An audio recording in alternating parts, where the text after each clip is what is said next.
Do Inspira chodí převážně lidé, kteří nechtějí být sami, chtějí být obklopení úžasnou komunitou mladých, skvělých, inspirujících lidí a chtějí dosáhnout maxima ve své práci. Máme tady spoustu zajímavých eventů, které já pořádám, takže jsou samozřejmě skvělý. No, dělám to tady vždycky dvakrát tolik, než udělám doma, protože jsem moc ráda chodím. Nejčastěji se tady pracuje a občas probíhají i akce, buď vzdělávací nebo jenom zábavné akce. Pohodová neformální atmosféra, skvělá komunita a je tady zábava. Nikdy tady nejsem sama.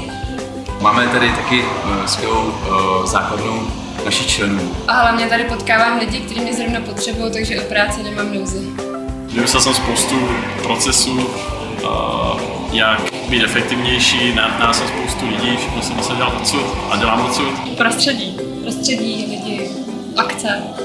Momentálně tady dělám v Inspiru marketingového specialistu a pokud chcete, můžete se mnou obrátit s čímkoliv chcete.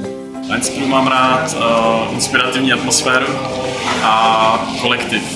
Cítím se tu dobře. Furt se tady něco děje a za to jsme fakt rádi.